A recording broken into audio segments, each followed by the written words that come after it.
우리 당의 앞으로 선거운동에 대해 가지고 큰 줄기에 대해서 저기가 합의하고 제 의지와 다르게 역할이 없기 때문에 저는 선대위에서 모직을 사퇴하고자 합니다.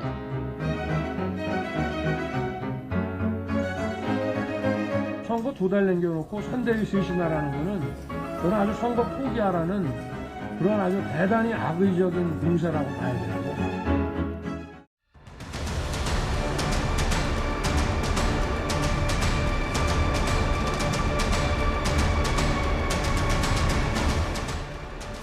모든 분들이 열심히 자기 역할을 잘 해내실 것이라고 서로 믿기 때문에 언론사가 실시한 신년 여론조사마다 윤석열 후보가 이재명 후보에게 10%포인트 안팎으로 뒤지는 것으로 나타난 겁니다. 오롯이 후보인 제 책임입니다. 오늘부로 선거대책위원회를 해산하겠습니다. 또 이준석 대표의 거취 문제는 제 소관 밖의 사항입니다. 대표는 대표로서 할 수 있는 일이 많습니다.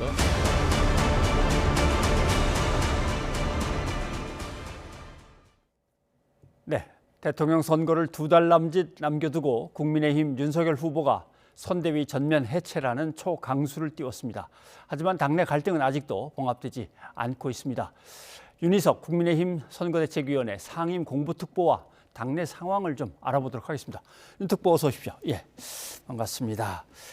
작지만 짜임새 있는 그리고 더 젊은 선거대책위원회 아닌 선거대책본부로 꾸려나가겠다라고 하는데 이렇게 결정된 배경은 좀 한번 설명을 먼저 해주시죠. 네, 포인트가 두 가지인데요. 젊은, 실무진 위주의 선대본부를 만들겠다. 자, 실무진 위주로 하겠다는 것은 기존의 그 메머드라고 표현됐던 큰 선대위, 즉 빠른 결정이 좀 어려웠던 그런 조직을 좀 더 슬림하게 해서 결정이 빠르고 신속하게 움직일 수 있는 조직을 만들겠다는 뜻이고요. 젊은의 방점을 둔 것은 저희의 새로운 지지 기반으로 볼 수 있는 2030 세대를 향한 어떤 접근이다 이렇게 말씀드릴 수 있겠습니다. 근데 이제 두 가지가 이제 걱정이 됩니다. 첫째는 대통령 선거라고 하는 것은 당의 총력을 기울여서 이제 나가야 되는데 선거대책위원회라고 하는 큰 조직에서 선거대책본부로 이제 바뀌면 여기 있는 사람들이 다 이리로 그냥 밀고 들어가는 건 아니고 다 밖으로 빠져나올 텐데 책임과 직책을 맡기지 않았는데 열심히 뛸 건가 하는 걱정이 하나 있고 또 뭐 중앙에서 결정된 게 전국으로 퍼져나가서 방방곡곡에서 당의 조직력이 막 살아나야 되는데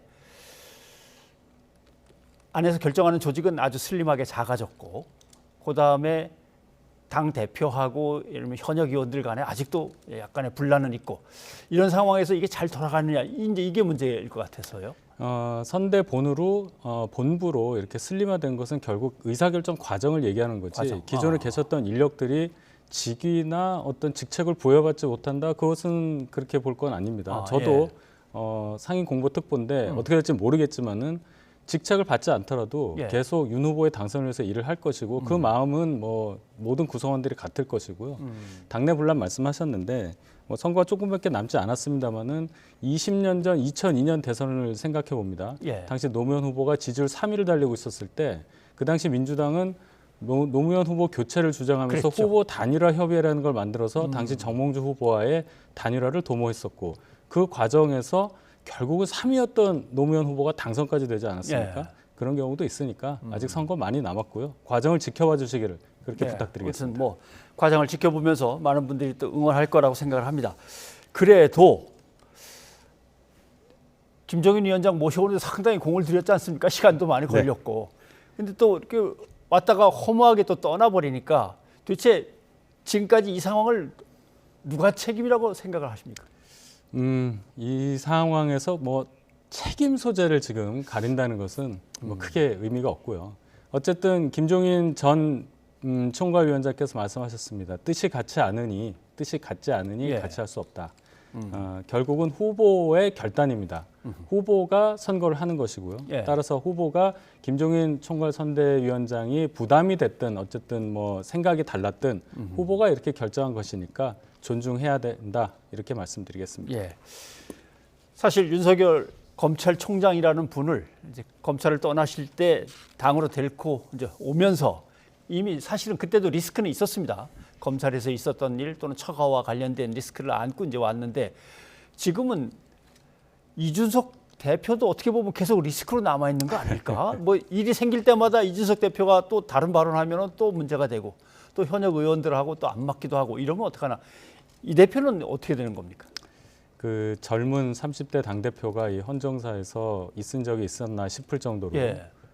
그런 상황이었고 또 개인 캐릭터가 상당히 그 세대와 그 세대에서 갖는 어떤 특징이 있지 않습니까?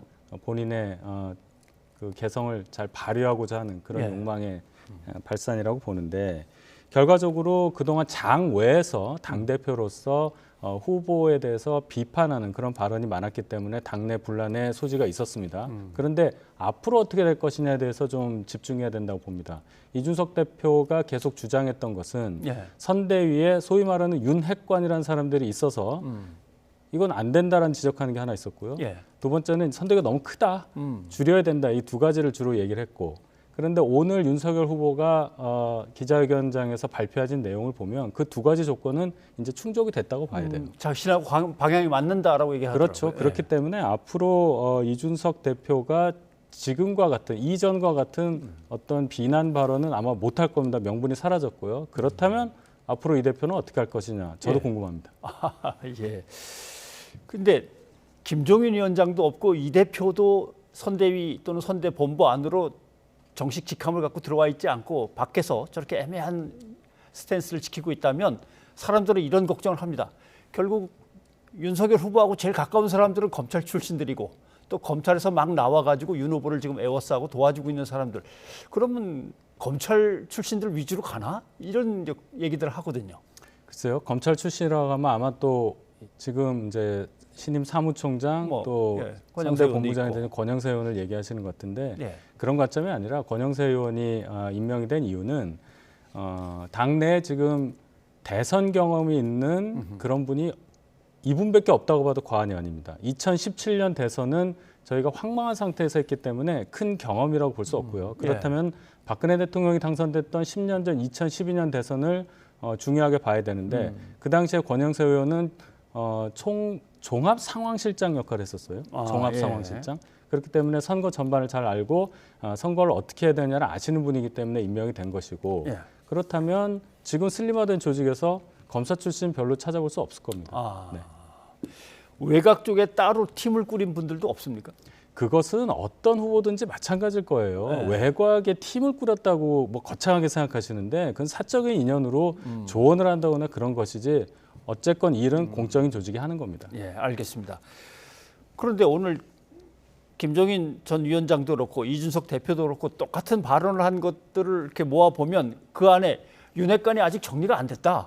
아무것도 안 맡았는데 뭘 정리가 안 됐다고 하시냐? 라더니 아직도 얘기하고 다닌다. 아니면 그 안에서 다 행사하고 있다. 이렇게 얘기를 한단 말이죠. 사적인 영역에서 소통하는 것까지 어떻게 할 수 없겠지만은 공적인 영역의 연은 끊겼다고 보는 게 맞고요. 예. 후보가 오늘 기자회견 자리에서 아예 선언을 했습니다. 윤핵관 이제 정리했다고 말을 했기 때문에 만약에 앞으로도 윤핵관 관련한 논란이 있다면 이것은 지금부터는 후보의 책임입니다. 아하. 따라서 이런 논란은 일어나지 않을 것이라고 생각을 합니다. 알겠습니다. 이럴 때 분위기를 확 쇄신하려면 홍준표 의원도 들어오고 유승민 의원도 들어와서 함께 뭐 얼싸안고 뭐 손이라도 함께 들고 뭐 이러면서 시작하면 좋겠는데 소식이 좀 있습니까? 후보가 계속 접촉을 하는 걸로 알고 있고요. 예.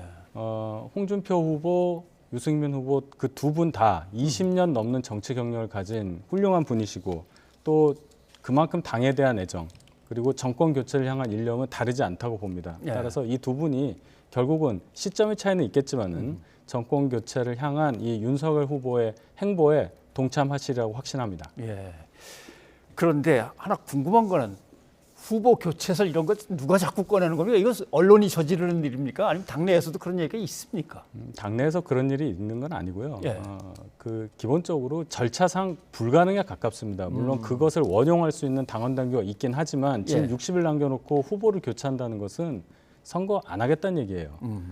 그런 얘기고 뭐 민주당에서도 불과 얼마 전까지만 해도 이재명 후보에 대해서 후보 교체하겠다는 얘기도 많이 있었고 그저께 게시판 열자마자 당원들이 또 그런 얘기 하지 않았습니까? 예. 이제 그런 의사들을 많이 표출하는 과정에서 나온 얘기라고 보고요.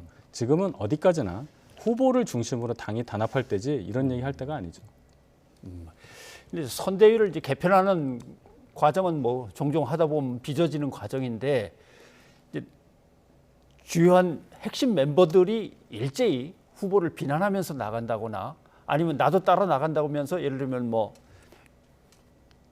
이번에 나간 사람들 이름을 갖다 다 대려면 좀 여러 명이라 그렇습니다만은 나름대로 중도 진영에서 일을 할 만한 확장성 있는 사람들이 또 김정인 위원장을 따라서 우르르 나가버리거나 이러면 당이 수습하기가 어떨까 걱정이 되는데 언제면 확실하게 수습될 것 같습니까? 글쎄요, 뭐 가정에 따른 질문이니까 우수수 나간다는 게 어떤 의미인지 잘 모르겠고 아직 시간이 많이 남아 있어요. 원래 선대위라는 것이 선거 70일 전쯤에 10주 전쯤에 출범을 해서 선거전을 하는 건데 예. 대선이 12월에 있던 대선이 지난번에 5월에 갑자기 하게 되면서 이번에는 3월에 있지 않습니까? 예. 그래서 너무 일찍 출발한 측면이 있습니다. 시간이 그렇게 적은 기간이 아니에요. 예. 따라서 그렇게 보셔야지 지금 당장 무슨 일이 난 것처럼 생각하실 필요는 없다.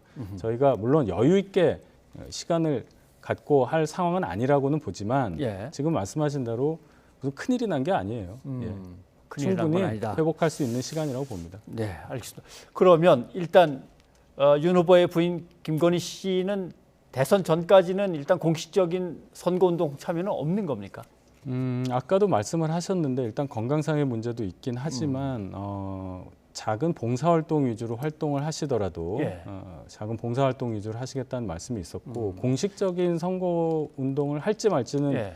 글쎄요, 그 본인이 결정해야 되겠지만 그래도 후보 배우자가 하실 그 부분이 있다고 생각을 합니다. 예. 예, 그 부분은 열어두고 싶습니다. 알겠습니다.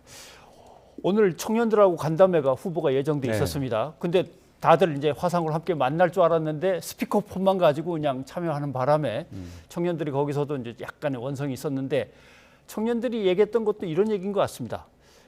젊은 이준석 대표를 뽑아서 기대를 걸었는데 나이가 젊다는 이유로 뭔가 좀 이렇게 좀 따돌림을 당하거나 아니면 제대로 대접을 못 받는 것 같다.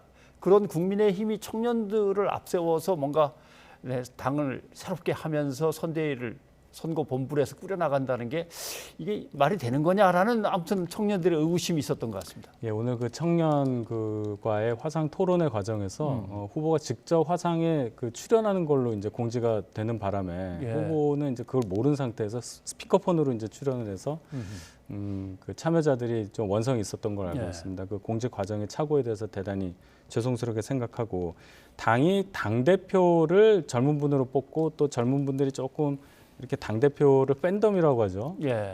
이렇게 따르는 모양새. 그래서 2030을 제가 말씀드렸지만 하나의 새로운 저희의 지지 기반으로 생각하는 이런 상황이었는데 예. 당 체제를 똑같이 젊은 분들의 감성에 맞춰서 변화하기에는 아직도 저희가 시간이 좀 부족했고 저희의 역량도 부족했다고 인정을 합니다. 그러나 큰 선거를 앞두고 있는 마당에 예. 저희가 빠르게 변신을 해서 꼭 젊은 분들께 다가갈 수 있는 그런 당으로 또 그런 후보의 모습을 보여드릴 것을 약속드리겠습니다. 네, 알겠습니다. 아무튼 또 국민들은 나름대로 이 기회에 더 젊고 더 건강한 제1야당으로서 대권에 도전하는 모습 보고 싶어 합니다. 고생 많이 하셔야겠습니다. 네. 윤 특보님 오늘 고맙습니다. 네, 감사합니다.